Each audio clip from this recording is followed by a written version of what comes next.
This is Autoline Daily, the show dedicated to enthusiasts of the global automotive industry. Sean's at a Toyota media event for the next 3 days, so I'll be filling in. And there is big news today in Europe where Ford is joining forces with Renault to make two small electric passenger cars, as well as exploring the development of a common platform for commercial vehicles. Ford will continue building its EVs based on Volkswagen's MEB platform at its own plant in Cologne, Germany, but Renault will build the EVs that will arrive in Ford's European showrooms in 2028. This is actually being done through Ampere, the EV operations that Renault was going to spin off, but then changed its mind, canceled the IPO, and told Ampere to figure out how to slash the cost of making EVs by 40% in one generation. If Ampere can do that, and Ford is paying for half of the bills, then Renault and Ford are going to have EVs that can go head-to-head with the Chinese on cost. And let's stick with Europe for the moment because we got a couple of more important stories from over there. BMW announced who its new CEO is going to be. Meet Milan Nedeljkovic, who will replace Oliver Zipse next May. Nedeljkovic is 56 years old. He was born in Serbia and studied engineering at the Massachusetts Institute of Technology. He's been on BMW's board of management since 2019. But here's what we think is the most interesting thing about him. The board didn't turn to a finance guy or a marketing wizard or a technologist. Nedeljkovic is a manufacturing guy.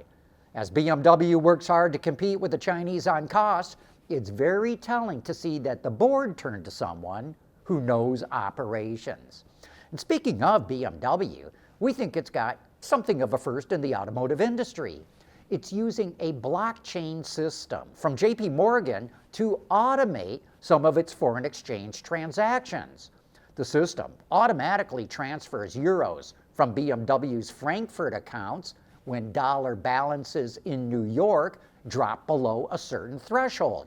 If you use banks to do that, it means the transactions only happen during banking hours. And if that's over a weekend, you can have billions of dollars sitting in limbo until the transaction goes through. And that meant that BMW had to keep a cash buffer to make sure it always had enough funds on hand. With blockchain, the transaction happens in seconds. And that eliminates the need for a cash buffer, which allows BMW to put that money where it can be more productive. And that's why we're probably going to see the automotive industry and the rest of the financial sector start using blockchain for a lot more transactions. The Volkswagen Group is running into a bit of a sticky wicket, and it's all about family. VW desperately needs cash as its financial situation is starting to go wobbly. But its parent company wants the automaker to maintain its generous dividend payments. That parent company, of course, is Porsche Automobile Holding SE, which is controlled by the Porsche and Piech families. Here's the problem.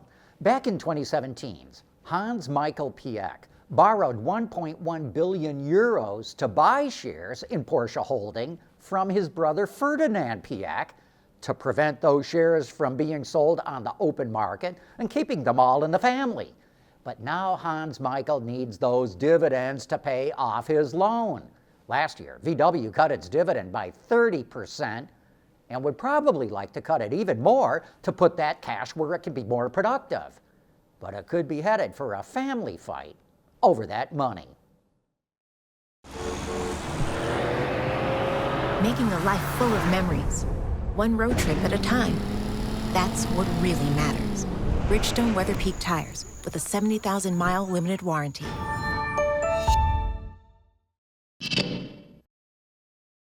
Big batteries in EREVs are a waste. That's according to an executive at Chinese EV maker NIO. He says the bigger batteries take up a lot more space in vehicles and add more than $2,000 to the cost.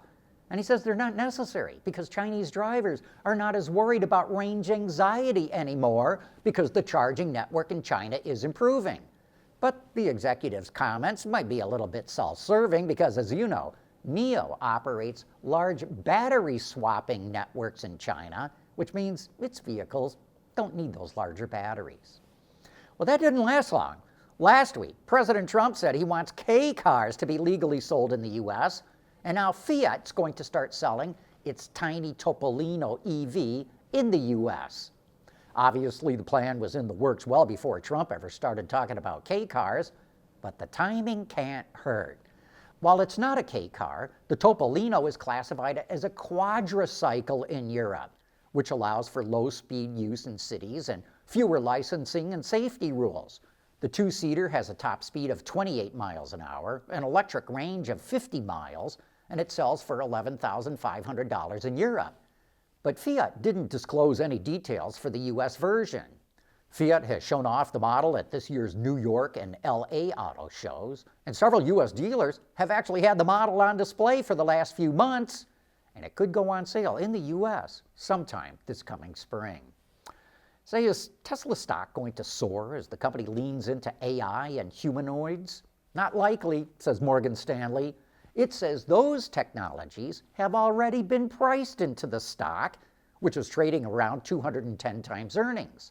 So it downgraded its rating on the stock. You might remember that Adam Jonas was Morgan Stanley's auto analyst, and he loved Tesla.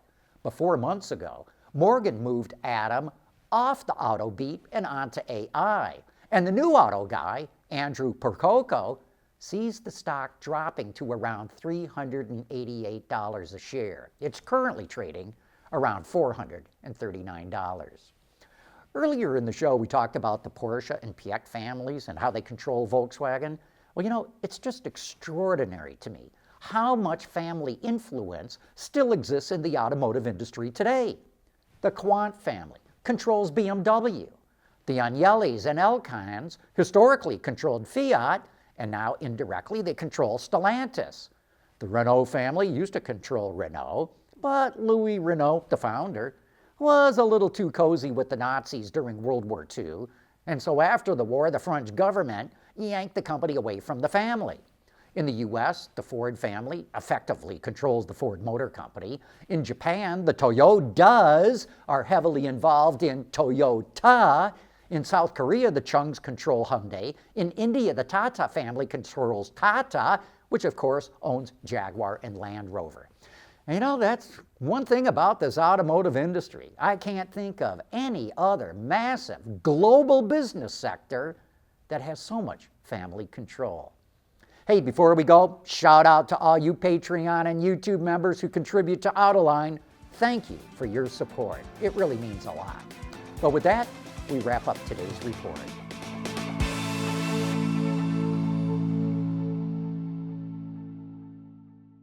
Autoline Daily is brought to you by Bridgestone, solutions for your journey. CSP, the composites solution partner. Intrepid Control Systems, over-the-air engineering, boost your game. And thanks to the following YouTube and Patreon members.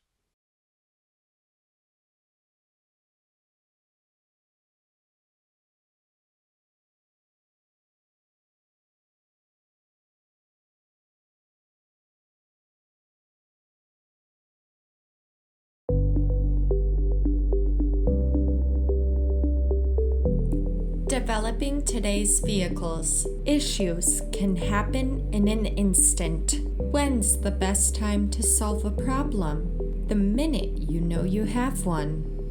Meet Wireless NeoVi Cloud, your secure, off-the-shelf solution empowering real-time collaboration for quick resolution. With Wireless NeoVi Cloud, your team can prevent issues before they can escalate.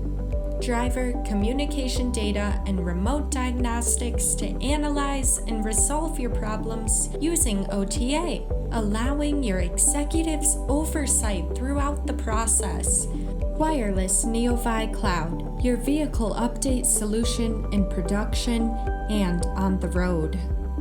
Intrepid Control Systems, driven by your data.